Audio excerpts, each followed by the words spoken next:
दो दोस्त थे, एक हैरी और एक बिल।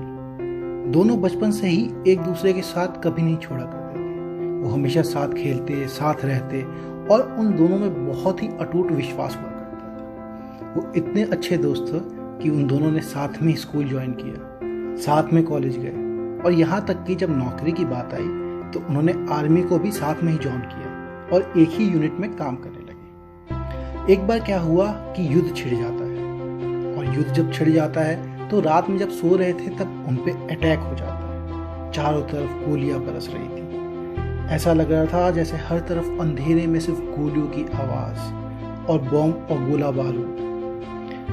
इतने में किसी को कुछ समझ में नहीं आया कौन कहाँ है। हर आदमी जहाँ पे था वहीं से लड़ाई करने लग गया। कुछ समय बीता, लड़ाई इसी तरफ चल रही थी। इतने में कहीं से आवाज आती, हैरी इधर आओ, मेरी मदद करो। हैरी अपने बचपन के दोस्त बिल को पहचान लेता है। वो जान जाता है ये उसी की आवाज़ है, लेकिन वो जाए तो जाए कैसे? उसे अपने कैप्टन से परमिशन लेनी होगी। वह अपने कैप्टन से पूछता है, कैप्टन क्या मैं जा सकता हूँ?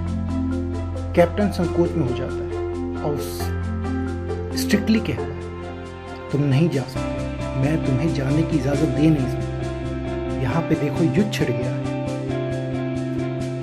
हम कुछ भी कंट्रोल में नहीं हैं। और जिस तरह से बिल की आवाज़ आ रही है, उसे लग रहा है कि वो बहुत घायल है, उसे गोली लगी है। वो वैसे भी ज़्यादा देर तक जिंदा रहेगा नहीं, और अगर तुम उसे ले भी आए तो यहाँ पे कोई अस्पताल का बंदोबस्त अभी हो नहीं पाएगा कि वो बच सकता। सोच और समझ यही कहती है कि तुम यही रहो, इसलिए मैं तुम्हें इजाज़त नहीं दूंगा। हैरी अपने कैप्टन की आवाज़ सुनकर चुप हो जाता है और वो कर भी क्या सकता है।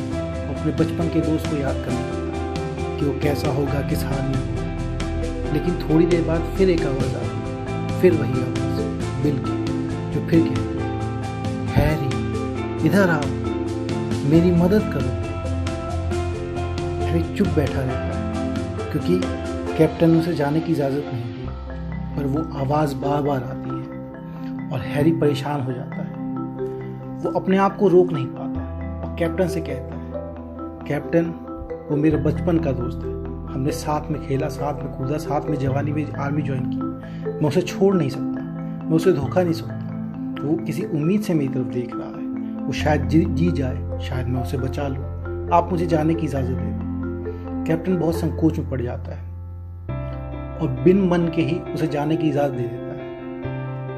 हैरी अंधेरे में रेंगता हुआ वहाँ जाता है। दूर तक गोलियाँ चल रही थी। इतना ऐसा लग रहा था कि हैरी भी शायद बचेगा नहीं अब उस रास्ते तक जाते हुए। बहुत देर हो गई। थोड़ी देर बाद हैरी वापस आता है। हैरी वापस आता है तो कैप्टन देखता है कि हैरी बिल की लाश को खींच के ला रहा था। वो उसके पास जाता है, देखता है कि बिल मर चुका था, लेकिन हैरी नहीं माना था। अब कैप्टन को बहुत गुस्सा आता है। कैप्टन उस पर नाराज होकर चिल्लाने लगता है। वो समझाता है, जोर से कहता है, जंग के मैदान में जब तुम्हें मैंने समझाया था कि बिल नहीं बचा होगा, वो मर चुका होगा, लेकिन तुम अपने जिद पे अड़े रहे।